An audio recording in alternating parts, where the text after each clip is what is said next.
Health Radio. I'm Ian Jessup. And I'm Corey Elland. Joining us today from the United Kingdom, the UK, is Steve Powell. Steve, good of you to do this. Thanks very much. Appreciate it. That's okay. Steve, tell us about some of the issues that have plagued you over the last several years. Oh, for a good 5, 6, 7, 8 years, my health was slowly declining. Many trips to the doctors with stomach problems, indigestion problems. Eventually, they found a tumour in the urethra and decided that they were going to take that out using keyhole surgery. When I woke up from the operation, I'd had major surgery. They'd taken the left kidney as well. The surgeries was said to have gone successful, and I was 12 months cancer-free. Then they found 3 tumours in the bladder, which they removed, and then subsequently on scans they noticed the lymph nodes were larger than expected, and the biopsy revealed that the cancer had spread into the lymph glands in the groin. So, Steve, when you went in for the operation for the tumor in your urethra, they removed your left kidney. Was that cancerous as well? It wasn't actually, no. But they said that it would definitely become infected and would have to be removed later on. But well, no, it wasn't. It was a healthy kidney. That sounds pretty drastic. To take the kidney, because maybe down the road will happen. Yeah. This is not for steak and kidney pie, is it? No. But in that situation, you just tend to go with what the medics tell you, I'm afraid. You know, so I just, like a sheep, went along and followed what they said. So then you noticed, or they discovered, that you had tumors in other areas of your body. That's correct, in the lymph nodes, in the groin. In the groin? Yeah. What was your state of mind like at this time, Steve? It wasn't too bad, actually. Obviously, I'd had cancer the year before and survived it and got over it, so it wasn't too much of a shock. I was half expecting it, really. I was aware of the risks of spreading the cancer when surgery is involved, so I didn't take it too badly. What did the doctors tell you about your prognosis, your future? Well, the urologist that found that spotted the lymph nodes was up. He referred me to Clatterbridge, which is a big cancer centre over here, and I went there, and that was when they first told me that I was only looking at palliative care. And the only course of action was chemo, really. Did you take chemo? I did, somewhat reluctantly, but I promised my family that I'd give it a go, and I always knew that following the chemo, I would be looking at a different path. And what do you mean by that? I was totally aware of cannabis and its treatment in cancer. I was well into holistic therapies, so I knew that there were alternatives there, so I never gave up hoping. But you only started doing the alternatives after you had the chemotherapy, is that correct, Steve? I was halfway through the chemo when I managed to source some oil from Denmark, which in retrospect wasn't a good idea because I really don't think it was cannabis oil. It could have been anything. Mm-hmm. And then at Christmas, I managed to find a really good supply of good quality oil, and then went at it full tilt and never looked back now. When you say you went at it full tilt, take listeners through exactly what you did. Right, well, I got in touch with the support group over here, the Sea Oil group, and got hold of their protocols. Went through that and started making gradual changes. I didn't do everything all at once. So it was a matter of going organic, lots of juicing, and then looking for supplements like turmeric and turkey tail mushrooms and things like that, which are all part of my armoury now.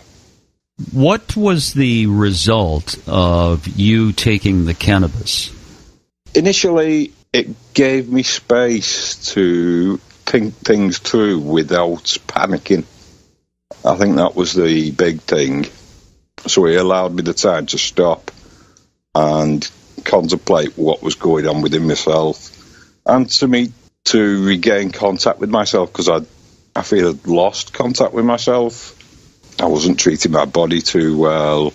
I knew I was storing up a lot of bad things, and those bad things needed cleaning out of my system. So that was the philosophy I went with. And the oil, like I say, it's part of my armoury. It's probably the general in my armoury. And so the oil gave you, it sounds like, Steve, and correct me if I'm wrong, the oil gave you a different viewpoint, a different perspective of yourself and of life. Totally. What it did, it gave me ownership of the disease. So no longer was it the medics were taking control. I was taking control. I was developing a relationship with the cancer and working with it. And doing that just reinforced all positive energy. And it has been quite remarkable. I think it's so important to take control, actually, and I've spoken to people about this for years. When you're not in control, you're the victim. That's correct. And you have that whole victim stance, and all your energy is about make me better, heal me, versus taking control and saying, I'm the one with the power, this is the way it's going to go. And that's right. I mean, that was the way I felt. Whilst undergoing the chemo, I just felt that I'd given control over, and I just had no role to play in it. But once the chemo was over and I started to use the oil, I could focus on myself, meditate and reconnect with myself. You know, the more I hear people talk about what they have experienced using cannabis, I am absolutely fascinated because, Steve, we talked to another lady in the UK, a young lady in her 30s, who had melanoma, advanced melanoma. Yes. And as a result, she ended up with brain cancer, lung cancer, and lymph as well. Lymph as well. And as well, she did exactly what you're doing. She got rid of all the negativity in her life, and she did she went on organic produce. She did yoga. She did yoga. She cut also out toxic people, any toxic people out of her life. Exactly. And then when she went, she was on palliative care as well, but they gave her this immunotherapy drug. Yes. Yeah. And what happened was that she would dress up and put on nice clothes, and she considered it, and I'm using my words now, she considered it a date. And she would talk to the liquid as it was going into her body. And you relate to that, do you? I can relate to that, yes, exactly. Very much so, yes. Yeah, so all the toxic people that were in your life, are they gone now? Yes. Yes, that has been a great help. Is the support of the family has just been tremendous, and that, though it's a very lonely journey, you always know that there's people behind you, and that gives you strength. No, you're absolutely right. How did you take the oil, Steve? Tell us about that. I'm still taking it. I take it orally and suppository. And I'm finding I'm using more suppository than oral at the moment, and that just seems to be what my body's responding to. It's what I feel is what's right for me, so I'm going with that. I think you said in a note to us that you do 70% by suppository and 30 orally. Is that correct? That's correct. Yeah. And how much are you doing a day right now, Steve? At least a gram, maybe a bit more. And how is the cancer in your body? Well, I've recently had scan results. My third scan now since finishing chemo. There's been no disease progression whatsoever. and the lymph nodes are shrinking on each visit, and they've shrunk right down now. What did the doctor say about that? It wasn't the consultant that I saw, it was one of his younger oppos, and he was looking to take the glory for the chemo. He was happy he was happy to take the glory, but I discussed openly with him what I'm doing, and I told him, I felt that I was being more effective than the chemo was. And they were saying, well, cannabis, there's no research to support it. And to be honest with you, I just couldn't be bothered with spending the energy trying to convince him otherwise. No, you're wasting your time when you try and do that, aren't you? Yes, yes. So set in the ways, and the mindset's already there, isn't it? How did you react to the chemo while you were taking the cannabis oil? It didn't seem to have any major impact at all, apart from making it slightly easier, I suppose. I certainly couldn't tell the hospital that I was taking it at the time, because initially I was on a trial, and they monitor everything that you're taking. But I started taking the cannabis oil halfway through, and it did seem to help, but the chemo itself was horrendous. Never to be experienced again. Never be repeated. Now, how do you feel today compared to, say, 6 months ago? Oh, I'm in a totally different space. Yeah. Physically, psychologically, I am in a much, much better place. 6 months ago, finishing the chemo's damaged me quite badly with peripheral neuropathy, and I came out of chemo really resenting it, to be honest with you. Now, is that peripheral neuropathy still a major issue? It is. My left leg is very weak and dead. My feet are terrible.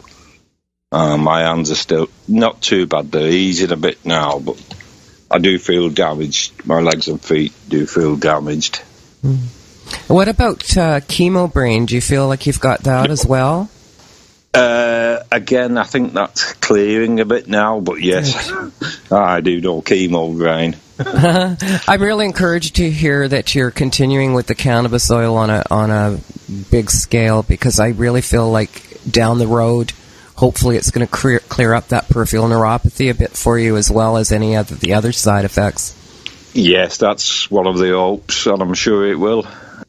So far it's doing everything I could have ever expected it to do. Steve, how does your diet change? Well, I'd spent 25 years as a vegetarian, so I'd always had a good diet. But in retrospect, I can see now that I was eating a lot of contaminated food. Though we always ate fresh food, I do all the cooking, and we've always had good quality veg, it was never organic, and I do feel that that's a major issue. Do you do coffee enemas at all? I do daily, and that has been a tremendous help. How many do you do a day? I'm only doing one a day. I know I should be doing more. You've got to live as well, and there's only so much you can do at any one time. Yeah, we talked to a woman in Vancouver who did 5 a day for an entire year. Yes, I've heard that before. That sounds like a full-time job as well. Yeah. Yeah, it's a crappy thing to do, I'll tell you. Yeah. I know one of the other things you mentioned, Steve, was that you found Reiki quite helpful. Yes, I've been attending a local hospice, and there's a Reiki practitioner there, and she's been giving me some sessions, and that really was powerful. That was initiated this reconnection with myself, allowing me to refine myself and reconnect. Reiki was very, very handy for that. See, for those listeners who may be unfamiliar with Reiki, can you explain what it is? My understanding is it's an Eastern method, that works on the body's natural energies. How it works, I don't know, but I certainly felt power radiating from this lady and energising me. It was really spectacular. That's very interesting. That's very interesting stuff. Now, have you abstained from alcohol and all those sinful things that we shouldn't be? Yes. No sugar. No sugar. No sugar. No alcohol. No, very little dairy. Clean eating. Lots of juicing. I'm feeling much better for it. When you say lots of juicing, take us through some of the things that you juice. I like to do lots of pineapple. That really helps with when I'm using the apricot kernels as well. They're not very nice, but the pineapple does mask it very well.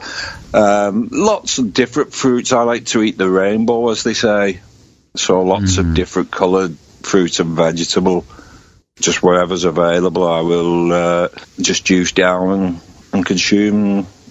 Really enjoy it. Steve, how do you take the apricot kernels? Because that's vitamin B17, which is... I'm just lost for them. It's called what they called Laetrile back in the day. Laetrile, that's right. Yeah, that's right. Vitamin B17. Yeah. I like to. What I do with mine is always soak your nuts. You must always soak them, and then I blitz 20-30 kernels up in the morning, and have that with a probiotic yogurt drink with some banana and pineapple in, blueberries. That's my usual start to the day, is that breakfast drink. I believe you have to be careful, though, don't you, Steve, about how many you're doing of the B17? I believe so. Yeah. The protocol that I'm working to recommends up to about 50 a day. Right. I know we had a person in Africa who did quite a few, and she ended up in hospital with cyanide poisoning from doing too much. Yes. So you've got to, there is a balance there. You've got to be careful. Yes, yeah, it's a very important point as well. Well made, Corey. Because we don't want anybody tripping off to the hospital. Absolutely not. No, it's like everything else in life. It's everything in moderation. Moderation, absolutely. Yeah, absolutely. How does your family feel about your situation, Steve? Very supportive now. I think they thought, I was just going through a fad or chasing rainbows, but they've seen the progress. They've seen me getting healthier, and they're 100% behind me now. It's a process, though, hey, Steve? I mean, I went through that with my family. I could tell who was more supportive than others, and I think that some of my family was not very optimistic at all, and at most mildly amused by what I was doing. And it's interesting. Yeah. It's interesting to watch everybody evolve. Yes, it is. My sister has been suffering with neuralgia for many years, and she had a flare-up the other week, and I gave her some frankincense oil, and overnight it took the swelling down and gave her a lot of relief. And it's just an example of how these natural oils are so effective, but so underused. Yes, I know we noticed some really good outcomes with cannabis oil used with frankincense and myrrh. Yes, I use frankincense and myrrh as well. Did you ever do vitamin C infusions, Steve? I've not. It's something that I've looked at, but I've not felt the need to do it at the moment. Mm. I don't know too much about it, to be honest, Corey. Yeah. But I do know, I have heard of it. Yeah, I know with cannabis oil-resistant cancers, particularly those that are really aggressive, if you have a patient on cannabis oil for a few weeks and then start adding in vitamin C infusions, often it's enough to turn things around. Ah, right. Yep, I mean, that may be something I'll look at in the future should I need it. Yeah, you sound like you're in a good place right now, though, Steve. Yes, I feel like I'm I'm feeling very positive. My energy levels are not back to full, but I'm getting there. I'll beat this. Steve, what is the cannabis industry like in the UK in terms of the general public's knowledge of cannabis and access to the product? The general public just see cannabis as a drug of abuse. I mean, there's lots of cannabis use. It's quite endemic. But, it's there for hedonistic reasons, not for medical reasons. Do you have medical cannabis? Is that legal in the UK? The National Health Service have just licensed CBD oil for treatments, I believe. There's a lot of talk of a company called GW Pharmaceuticals just getting the licenses to produce THC oil. So I think things are changing quite quickly at the moment. Well, one of the reasons we do this program is because it's an educational aspect of it, and I think the public has to be...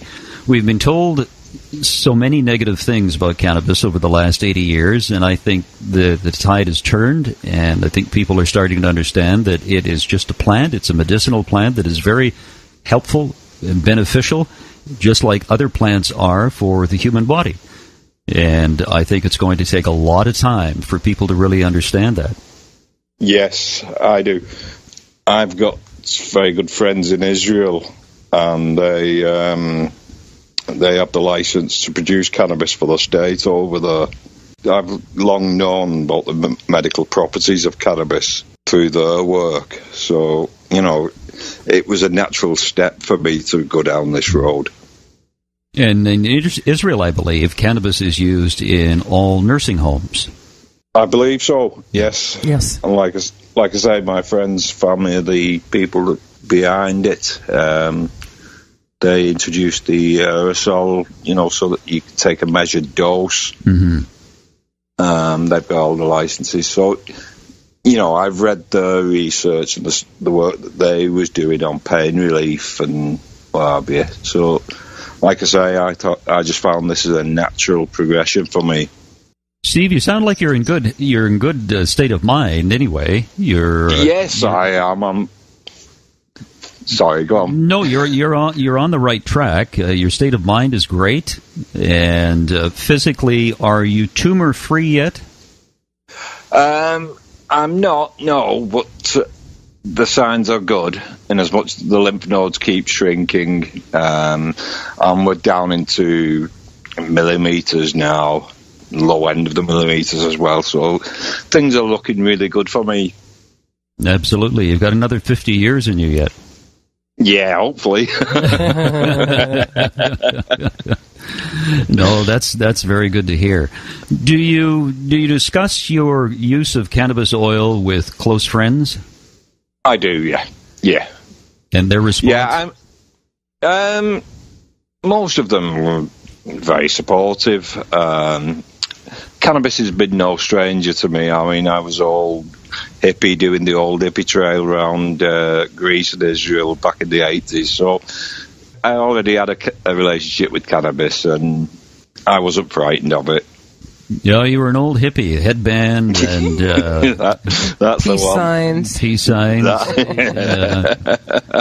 Living on the beach. You've got old Pink Floyd and Who albums. Oh, you know me. No, that's Steve, do you make your own oil at all, or you just obtain it? I don't. No, I just buy it. Yeah. I just want to kind of insert a warning, particularly to people in the UK. There are tons of scammers out there, particularly in the UK area. Just be really, really careful when you're trying to source a product. Absolutely. I made that mistake and got the wrong stuff initially. But finding a good, clean supply is a lifeline. It really is. Yes. When you bought your cannabis oil initially from Denmark, did they advertise it as Rick Simpson oil? I don't know. It was a friend of a friend who had a sister who had a bad tumour. They were getting it for her. They said they'd get it for me, but like I say, it's just bears no resemblance at all to the quality oil that I'm getting now. Yeah. So I think that no doubt I was scammed on that one. Is it expensive over there? We put in about £150 for 5 grams. 150 pounds for 5 grams. 150 pounds is what? About $250 for 5, about $50 a gram. Yeah. Yeah, that's actually on par with Canada. The state cheese seems to be a bit more expensive. Oh, okay. Canada.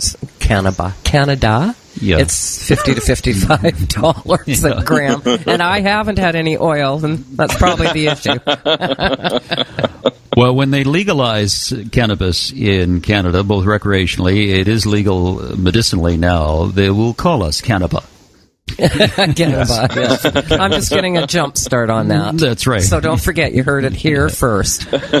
Steve, it was a pleasure to talk to you. Good to see that you're on the road to recovery, and everything points in the positive direction for you, and that's great to hear. Thank you very much. Thank you, and keep up the good work. Thanks, Steve. We so appreciate you stepping up and sharing your story. No problem at all. And just before we go, if you'd like to advertise or sponsor Cannabis Health Radio, we welcome all sponsorships and all advertisers. Send us an email at cannabishealthradio.com, and we'll send you some information on sponsorship and advertising on our website. That's it. Another edition of Cannabis Health Radio, wherever you are in the world. Thanks very much for listening. You've been listening to the Cannabis Health Radio podcast.